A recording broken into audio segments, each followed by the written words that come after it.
महोदय, माननीय जाधव सर असं आहे की माननीय आरोग्यमंत्र्यांचा उद्देश चांगला आहे, पण वस्तुस्थिती काय आहे? वस्तुस्थिती अशी आहे की तुम्ही महात्मा ज्योतिबा फुले असू दे, पंतप्रधान आरोग्य योजना असू दे किंवा तुमची आणखी कोणती योजना असू दे, त्या इस्पितळात गेल्यानंतर त्या हॉस्पिटलची मेंटॅलिटी अशी असते की त्याला इन्स्ट्रुमेंट दिलं जातं, त्याची योजना बसवली जाते आणि ऑपरेशन करणारा डॉक्टर जो आहे ना तो अतिरिक्त पैसे देतो. तर जोपर्यंत रिलेटिव्ह अतिरिक्त पैसे देत नाही तोपर्यंत त्याचं ऑपरेशन होत नाही.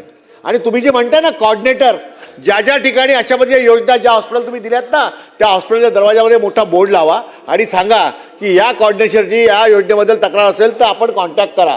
अनेक लोक अशी आहेत की जी सैरावैरा फिरतात, त्यांना कळत नाही आपण काय करावं. आणि आपण जे म्हणताय की जी कमिटी आपण टाकली आहे तिथे लोकप्रतिनिधी असले पाहिजे, त्याचे आम्हाला एकदा पाठवा नंबर, फोन नंबर बैठका. मुंबई शहरामध्ये रोज पेशंटचे नातेवाईक अशा योजनांमध्ये ऑपरेशन करताना काही हॉस्पिटल अशी आहेत की त्याला लुटतात आणि या लुटणाऱ्या हॉस्पिटलवरती कारवाई होईल, दंड होईल, पण त्या माणसाच्या नातेवाईकाला जो त्रास होतो, ऑपरेशन ज्या पद्धतीने लेट होतं आणि त्याची जी गैरसोय होते आणि पैसे अशा पद्धतीने घेतले जातात, लाख, 1.5 लाख, 2.5 लाख.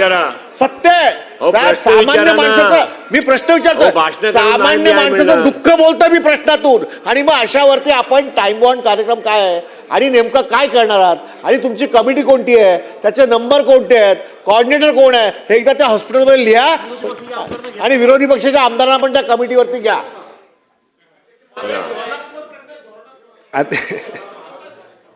अध्यक्ष महोदय, आरोग्याच्या या सगळ्यात महत्त्वपूर्ण असणाऱ्या योजनेमध्ये सन्माननीय सुनील प्रभू साहेबांनी विचारलं की ज्या पद्धतीनं हॉस्पिटलमध्ये पेशंट गेला की पहिल्या टप्प्यामध्ये त्याच्याकडे अतिरिक्त पैसे घेतले जातात आणि मगच त्या सगळ्या ऑपरेशन केले जातात आणि मग मूळ योजनेच्या आपल्या सगळ्या योजनेलाच आपण हरताळ फासतोय.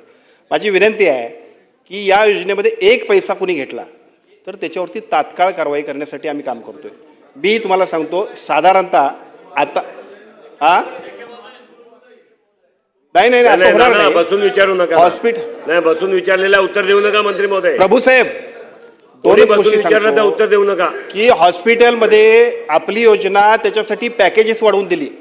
बरेचसे हॉस्पिटल बरोबर आम्ही डायलॉग केले, त्यांना आम्ही मीटिंगला बोलवलं, त्यांच्या सगळ्या कंप्लेंट केल्यानंतर आम्ही त्याला सांगितलंय योजनेमध्ये पॅकेजेस वाढवून दिलेत, एक चूक झाली तर त्याच्यावरती आम्ही कारवाई करणार. आणि असं झाल्यानंतर सुद्धा जर कुठं असेल तर आपण सगळ्यांनी, माझी विनंती आहे, एका बाजूला आपणही आपल्या मतदारसंघात रिव्ह्यू घेतला पाहिजे, आपल्या जिल्ह्यात रिव्ह्यू घेतला पाहिजे आणि एक सिंगल तक्रार असेल तर आमच्याकडे दिली तर त्याच दिवशी त्याच ठिकाणी आम्ही कारवाई करणार. शंकर जगताप, चला रत्नाकर गुट्टे विचारा ना बाबा. नाव विचारायला मिळतं असं नाहीये. मंत्री महोदयांनी 338 प्रकरणामध्ये 60,47 लाख दंड वसूल केल्याचे सांगितले आहे. मात्र इतक्या मोठ्या प्रमाणात तक्रार येत असतील तर शासनाने अशा रुग्णालयाची योजनेतील मान्यता रद्द करण्याची किंवा तात्पुरती निलंबित करण्याची किती प्रकरणात कारवाई केली आहे त्याची जिल्हानिहाय माहिती अध्यक्ष महोदय, मंत्री महोदय देतील का? दुसरा प्रश्न माझा आहे, अकोला जिल्ह्यातील 12 तक्रारी प्राप्त झाल्याचे उत्तरात नमूद आहे.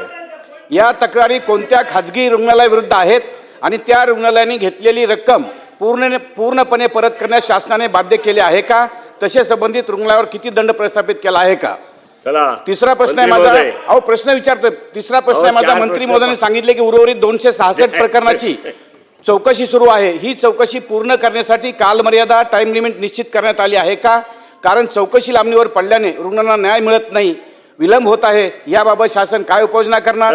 राज्यात आयुष्यमान भारत प्रधानमंत्री जन आरोग्य योजना व महात्मा फुले जन आरोग्य योजना या दोन्ही योजनांकडे उपचाराची संख्या व दर वाढविल्याचे सांगितले आहे, परंतु अनेक खाजगी रुग्णालय पॅकेज दर कमी असल्याचे कारण देऊन रुग्णालयामध्ये अतिरिक्त पैसे घेतात अशी तक्रार आहे. यावर नियंत्रण ठेवण्यासाठी शासन पॅकेज दराचे पूर्ण किंवा दरवाढ